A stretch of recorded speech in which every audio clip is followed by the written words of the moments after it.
स्वागत है दोस्तों हमारे इस YouTube channel Satish Chauhan study point में। तो दोस्तों आज की इस वीडियो में हम लोग हिंदी कक्षा 10 गद्य के पाठ 1 मित्रता के बारे में पढ़ेंगे। ये सीरीज़ का पार्ट 4 होगा। इसके पिछले वीडियो में हमने पार्ट 3 के बारे में बताया था। तो जिन लोगों ने उस वीडियो को नहीं देखा है तो वे लोग हमारे channel Satish Chauhan study point पर जाकर देख सकते हैं। चलिए आगे बढ़ते हैं। मकदूनिया का बादशाह डेमेट्रियस कभी कभी राज्य का सब काम छोड़ अपने ही मिल के 10 साथियों को लेकर विषय वासना में लिप्त रहा करता था। एक बार बीमारी का बहाना करके इसी प्रकार वह अपने दिन काट रहा था। इसी बीच उसका पिता उससे मिलने के लिए गया और उसने एक हंसमुख जवान को कोठरी से बाहर निकलते देखा। मित्रता के महत्व के बारे में लेखक बताते हुए कह रहा है कि मकदूनिया का बादशाह जिसका नाम डेमेट्रियस था, कभी कभी वह अपने राज्य की संपूर्ण कार्य को छोड़कर अपने ही स्वभाव के 5-10 साथियों के साथ अपने विषय वासना अर्थात अपने आनंद में मिला रहता था, डूबा हुआ रहता था, लीन रहता था।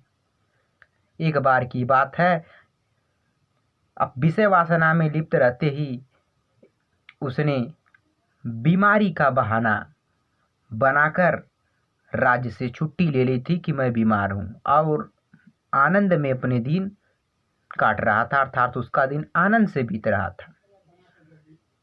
इसी बीच उसका पिता उससे मिलने के लिए गया और उसने एक हंसमुख जवान को कोठरी से बाहर निकलते देखा। ठीक इसी समय उस बादशाह डेमेट्रियस के पिताजी उनसे मिलने के लिए आते हैं और जब उन्होंने देखा कि एक हंसमुख जवान अर्थात हंसता हुआ नवयुवक कोठरी से बाहर निकल रहा है। जब पिता कोठरी के बाहर भीतर पहुंचा तब डेमेट्रियस ने कहा, ज्वर ने मुझे अभी छोड़ा है। पिता ने कहा, हाँ ठीक है, वह दरवाजे पर मुझे मिला था। आगे लेखक कह रहा है कि जब उस डेमेट्रियस के पिताजी अंदर जाते हैं तो डेमेट्रियस कहता है, ज्वर ने मुझे अभी छोड़ा है। वो अपने पिताजी से झूठ बोलता है, लेकिन उसके पिताजी तो उसकी बातों को समझ जाते हैं और कहते हैं, हाँ हाँ ठीक है, वह दरवाजे पर मुझसे मिला था। आगे, कुसंग का ज्वर सबसे भयानक होता है। यह केवल नीति और सद्वृत्ति का ही नाश नहीं करता बल्कि बुद्धि का भी क्षय करता है। आगे लेखक करा, कुसंग माने बुरी सत्संगति यानी बुरे विचार का ज्वर माने परिणाम, भयानक माने हानिकारक, कि बुरी संगति का परिणाम बहुत ही हानिकारक होता है, ये नुकसानदायक होता है। यह केवल नीति और सद्वृत्ति का ही नाश नहीं करता बल्कि बुद्धि का भी क्षय करता है। लेखक कह रहे, ये जो बुरी संगति है ये केवल नैतिक आचरण एवं अच्छे विचारों को ही नष्ट नहीं करता बल्कि जो बुद्धि होती है उसका भी क्षय करता, अर्थात क्षय माने होता है कमी करना, बुद्धि को भी कम करता है, हमारे सोच विचार को और कम कर देता है। किसी युवा पुरुष की संगति यदि बुरी होगी तो वह उसके पैरों में बधी चक्की के समान होगी जो उसे दिन दिन अवनति के गड्ढे में गिराती जाएगी। आगे लेखक करा कि यदि नवयुवक पुरुष की संगति बुरी होगी, अर्थात उस नवयुवक पुरुष की संगति में बुरे लोग होंगे तो वह बुरी संगति उसके पैरों में बधी हुई चक्की के समान होगी जो उसे प्रतिदिन विनाश के मार्ग पर लेती जाएगी और उसे एक न एक दिन नष्ट कर देगी। और यदि अच्छी होगी तो सहारा देने वाली बाहु के समान होगी जो उसे निरंतर उन्नति की ओर उठाती जाएगी। और आगे लेकर कर, यदि वह संगति अच्छी होगी, लोगों का साथ अच्छा होगा तो वह संगति सहारा देने वाली भुजा, बाहु माने भुजा, जिस प्रकार भुजाओं के द्वारा सहारा मिलता है उसी प्रकार वह संगति अनेक मित्र जो अच्छी संगति के हैं वे विपत्ति में उसका सहारा देने वाली भुजाओं के समान होंगे जो उसे निरंतर माने लगातार उन्नति माने विकास के मार्ग पर उठाती जाएगी, अर्थात बढ़ती ले जाएगी। यदि उस युवा पुरुष की जो संगति है, यदि अच्छी संगति होगी तो वो सहारा देने वाली भुजा के समान होगी, जो उसे लगातार विकास के मार्ग पर लेती जाएगी। इंग्लैंड के एक विद्वान को युवावस्था में राज दरबार में जगह नहीं मिली, इस पर वह जिंदगी भर अपने आप को सराहता है। एक उदाहरण देते हुए लेखक कह रहा है कि एक बार की बात है, इंग्लैंड देश के एक विद्वान को युवावस्थानी बचपन के समय राज दरबानी राजा के दरबार में जगह नहीं मिली। इस बात को स्मरण करके वह व्यक्ति अपने जीवन भर पूरी जिंदगी को सराहता रहा कि ईश्वर ने मेरे साथ कैसा अच्छा कार्य किया है, ईश्वर को मैं तहे दिल से धन्यवाद करता हूँ। यह बार बार उस बात को सोचकर ईश्वर को धन्यवाद देता था। बहुत से लोग उसे अपना बड़ा दुर्भाग्य समझते हैं, पर वह अच्छी तरह जानता था कि वह बुरे लोगों की संगति में पड़ता जो उसकी आध्यात्मिक उन्नति में बाधक होती। अब लेखक कह रहा है, इस बात को सुनकर बहुत से लोग उसे अपना दुर्भाग्य समझेंगे कि उस व्यक्ति ने बहुत ही बुरा किया, जो अपने ही हाथें अपने पैरों में कुल्हाड़ी मार ली। अर्थात कहने का मतलब है कि अपने ही कार्यों द्वारा अपने रास्ते से बाहर आ जाना। परंतु वह अच्छी तरह जानता था कि वह बुरे लोगों की संगति में पड़ता, परंतु वह विद्वान जानता था कि इस स्थिति में मुझे जगह नहीं मिली तो मेरे लिए बहुत अच्छा है, क्योंकि जो यहाँ पर राज दरबार में रहने वाले व्यक्ति हैं वो उन लोगों की संगति बहुत ही बुरी है। यदि इस संगति में मैं चला जाऊंगा तो जो मेरे आध्यात्मिक उन्नति का विकास है उसमें बाधा पहुंचेगी। बहुत से लोग ऐसे होते हैं जिनके घड़ी भर के साथ से भी बुद्धि भ्रष्ट हो जाती है, क्योंकि उतने ही बीच में ऐसी ऐसी बातें कही जाती है जो कानों में नहीं पड़नी चाहिए। चित्त पर ऐसे प्रभाव पड़ते हैं जिनसे उनकी पवित्रता का नाश होता है। लेखक कह रहा है कि बहुत से लोग ऐसे होते हैं जिनमें घड़ी भर यानी कुछ पल के लिए, एक समय के लिए यदि बुराई अर्थात बुरे व्यक्ति साथ हो जाएं तो उनकी जो बुद्धि होती है, उनकी विचारधारा होता है, भ्रष्ट हो जाती है, नष्ट हो जाती है। क्योंकि इस बीच उन्हें जो बातें नहीं सुननी चाहिए वे बातों भी वे सुन लेते हैं।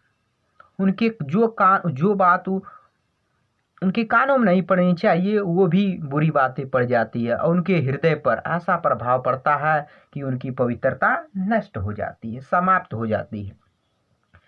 बुराई अटल भाव धारण करके बैठती है, बुरी बातें हमारी धारणा में बहुत दिनों तक टिकती है।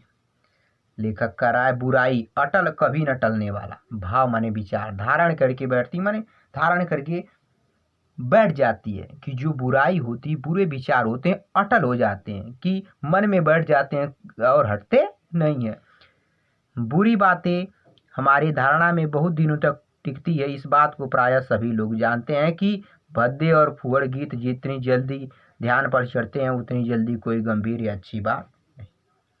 आगे लेखक कह रहा है कि बुरी बातें हमारी धारणा में बहुत दिनों तक टिकती हैं कि जो बुरे विचार होते हैं वे हमारे मन में बहुत दिनों तक टिके हुए रहते हैं। इस बात को प्रायः सभी लोग जानते हैं कि फुहड़ अर्थात गंदे गीत, भद्दे गीत जितनी जल्दी हमारे मस्तिष्क में आ जाते हैं उतनी जल्दी कोई ध्यान देने वाली या अच्छी बात नहीं आती। एक बार एक मित्र ने मुझसे कहा कि उसने लड़कपन में कहीं से एक बुरी कहावत सुन पाई थी जिसका ध्यान वह लाख चेष्टा करता कि न आए पर बार बार आता है।